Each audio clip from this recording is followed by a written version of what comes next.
কত সুন্দর একটা দরগা আসলে। তুর্কিতে যারা এসে শুধু ইস্তাম্বুল থেকে ঘুরে চলে যান, আমি বলবো আপনাদের ঘোরার শতভাগ পূরণ হয়নি। তুরস্ককে যদি আপনি ইসলামিক কান্ট্রি হিসাবে বিবেচনা করে তুর্কিতে ঘুরতে আসেন, তাহলে অবশ্যই তুরস্কের উত্তর দিকে আপনাকে আসতে হবে, অর্থাৎ শানেরুলফ, আমি যে জায়গাটা অবস্থান করছি, এটা একটি দরগা, যেটাকে আমরা মাদ্রাসা বলি নাকি। এখানে স্টুডেন্টরা লেখাপড়া করে, এখন হয়তো বা ছুটি। ঠিক এখানে দেখতে পাচ্ছেন একটা দুর্গ।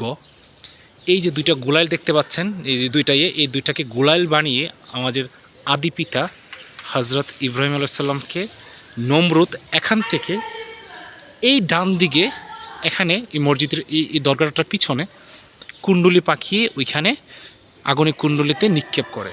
তো সেই ভিডিওটা আমি করেছি, আপনাদেরকে শেয়ার করে দিচ্ছি, আপনারা হয়তো বা দেখেছেন, বা আমি এখনও লিঙ্ক দিয়ে দিচ্ছি, আপনারা দেখতে পাবেন। এই সেই দুর্গ, নমরুদের দুর্গ। তো দরগাটা কত সুন্দর দেখেন। ঠিক এখানে একটা মসজিদ দেখতে পাচ্ছি আমরা। আমি একটু মসজিদটা আপনাদেরকে ঘুরে ঘুরে দেখাই। এটা একটা জামি। সো এটা হলো মেয়েদের মসজিদ। দেখতে পাচ্ছেন বায়ান মসজিদ। বায়ান বলতে মেয়েদেরকে বোঝানো হয়। মেয়েরা এখানে নামাজ আদায় করে, আর পুরুষরা সম্ভবত এটাতে, আমি যদিও এই জামিটাতে ঢুকি নাই, আমি একটু দূর থেকে আপনাদেরকে একটু দেখানোর চেষ্টা করছি। হ্যাঁ, এটা সম্ভবত মেয়েদের, এটা পুরুষদের।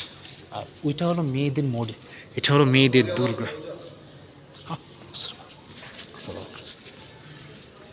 আচ্ছা, আমি এটাতে পা টাচ করেছি তো বলতেছে কার্পেটে পা রাখা যাবে না।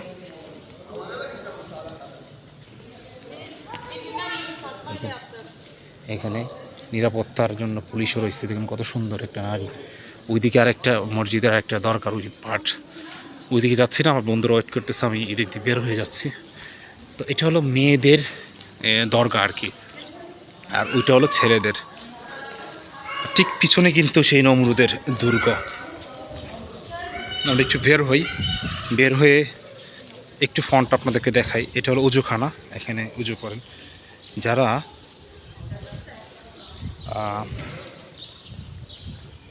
একটা সম্ভবত একটা আছে, একটা তার্কিশ সিরিজ আছে, তার্কিশ বেশ কয়েকটা সিরিজ আছে, আপনার সিরিজগুলোতে দরগাগুলো দেখতে পাবেন। তো এর মধ্যে সম্ভবত এইরকম টাইপের দরগা আপনারা অনেকেই দেখেছেন। একটু বের হয়। আমি যদিও যেখানে আমাদের আদি পিতা ইব্রাহিম আলাইহিস সালামকে আগুনে নিক্ষেপ করছে, এই ভিডিওটা করেছি ওই পাশে, ওই দিকে। তো এই ভিডিওটা আপনারা দেখতে পাবেন। অসংখ্য পর্যটকরা দেশ বিদেশ সব জায়গা থেকে আসছে এই যে দরগা।